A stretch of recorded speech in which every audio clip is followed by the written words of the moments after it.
There's an uncomfortable paradox I didn't understand for a long time. The people who experience the least financial pressure are usually the ones who end up making the most money and living the most stable lives over time. Meanwhile, the people who think about money constantly, who worry about it, chase it, make every decision around it, are often the ones who stay stuck the longest. That doesn't sound right, does it? If financial pressure makes you work harder, if fear of running out pushes you to hustle more, then logically the most stressed people should be the ones moving fastest. But that's not what actually happens. Financial pressure doesn't push you forward. It pushes you into defensive decisions. Quick decisions, fear-based decisions, survival decisions, not the kind that build long-term wealth. And here's the part most people don't want to admit. People without financial pressure don't win because they're smarter than you. They win because they're allowed to think longer than you are. They can wait. They can say no. They can make choices that don't pay immediately but compound massively over time. When you're under financial pressure, your brain isn't trying to win. It's trying to escape. And you can't build a wealthy life with a brain that's permanently stuck in emergency mode. So if you've ever felt like you're working hard, doing all the right things, but still can't get ahead, the problem might not be your effort. It might be the state you're trying to build your life from. This isn't just a mindset issue, and it's not motivational theory. This is measurable neuroscience. There's a study from Princeton University that completely changed how I think about money and stress. Researchers found that when people are under financial scarcity, actively worried about bills, expenses, and making it to the next paycheck, their cognitive performance drops by an average of 13 IQ points. 13. To put that into perspective, that's roughly the same impact as losing a full night of sleep or being mildly intoxicated. Except here's the critical difference. If you lose sleep one night, you recover. You catch up. Financial stress doesn't work like that. It doesn't hit once and go away. It repeats every single day. Every time you open your banking app. Every time an unexpected expense crosses your mind. Every time you think about next month instead of next week. You're walking around making life decisions with a brain that's operating at permanently reduced capacity. And the most dangerous part is this: you don't feel stupid. You feel normal. You feel busy, overwhelmed, reactive. But what's actually happening is your brain is quietly losing access to the tools that create good outcomes. Under financial pressure, your brain becomes worse at planning ahead, evaluating risk and optimizing for long-term results.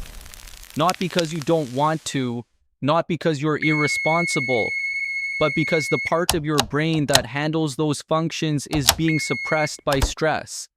So when society looks at financially stressed people and says, they're bad with money, they're getting the causality backwards. People under financial pressure don't make worse decisions because they're bad at thinking. They make worse decisions because they're thinking with a throttled brain. That's the part most conversations about money completely miss. Here's what's happening biologically.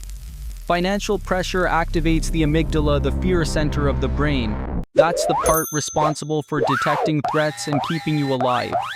At the same time, your prefrontal cortex, the part of the brain responsible for strategy planning, impulse control, and long-term thinking, gets pushed into the background. This makes perfect sense from an evolutionary standpoint. If you're in danger, your brain shouldn't be thinking about 5-year plans. It should be thinking about survival. The problem is money doesn't care about evolution, because when your brain is in survival mode, it starts optimizing for the wrong things. Under financial pressure, your brain prioritizes certainty, familiarity, and money right now. And it actively avoids calculated risk, long-term opportunity, and investment in future skills. Not because those things are bad, but because they feel unsafe. Let me make this concrete. Imagine two people get offered the same opportunity. A job that pays 20% more than what they make now, but offers no skill growth, no leverage, no long-term upside. The person under financial pressure takes it immediately. Not because it's the best move, but because it reduces fear today. The person without financial pressure pauses. They can afford to wait. They turn it down and keep looking for a role that increases their future earning power instead. Same offer, same intelligence, same market, completely different decisions. And that difference compounds.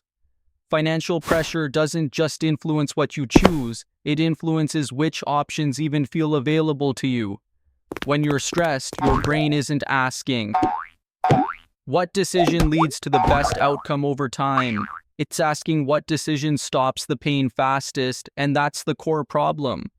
Financial pressure turns every decision into a defensive move. But real money, the kind that changes your life, doesn't come from defense. It comes from strategic offense, from patience, from choosing trajectories instead of paychecks.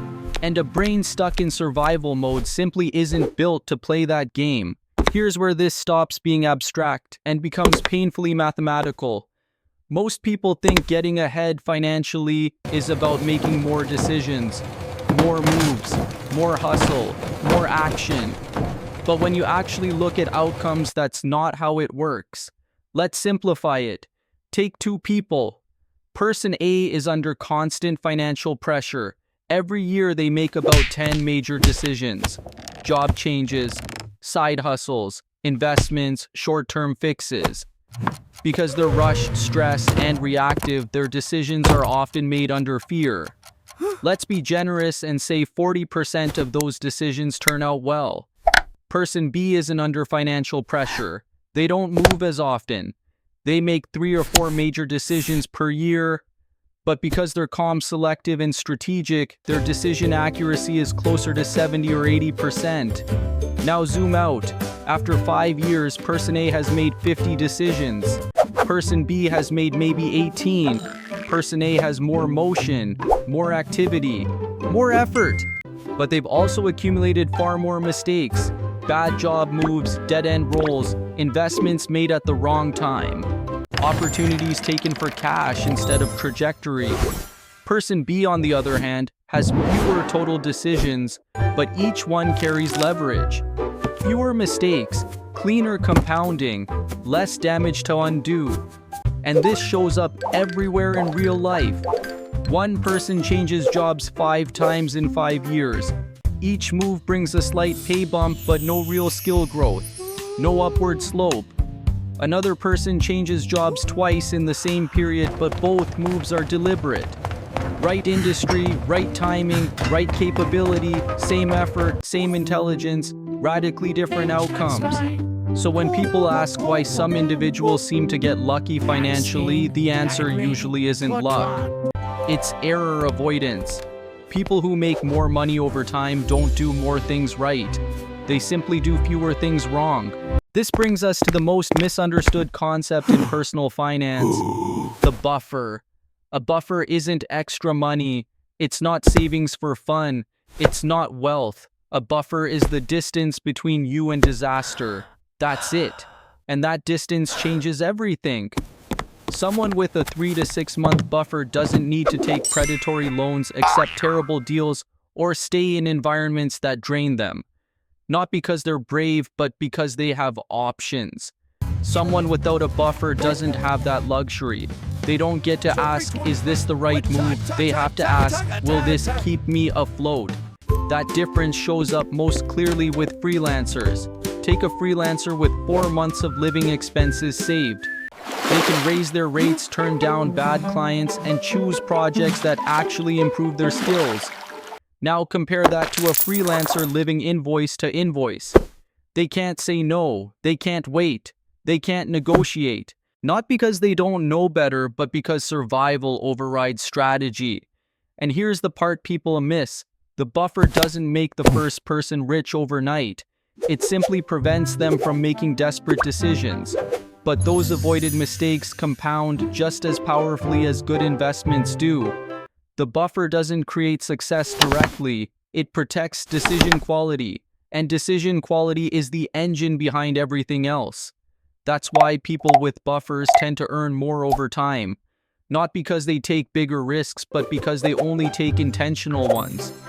A buffer doesn't make you wealthy immediately. It just stops you from selling yourself short when the pressure is on. And that alone changes the entire trajectory of a life. This is where the damage becomes measurable. Financial pressure doesn't just affect what you choose. It affects how cheaply you sell your time. Let's put real numbers on it. Person A is under financial pressure. They take a job paying $15 an hour. They work 60 hours a week because they need the money now. That's about $900 a week before taxes. They're exhausted. They're busy all the time.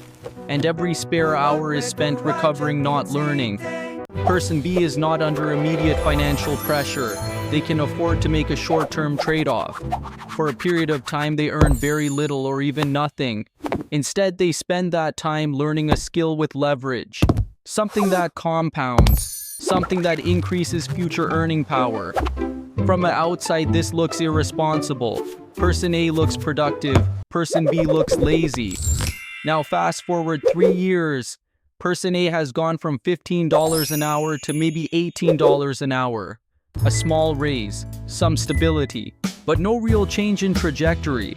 Person B has gone from $0 to $40, $50, even $60 an hour. Not because they worked harder, but because they invested time when time was still cheap. Here's the cruel irony.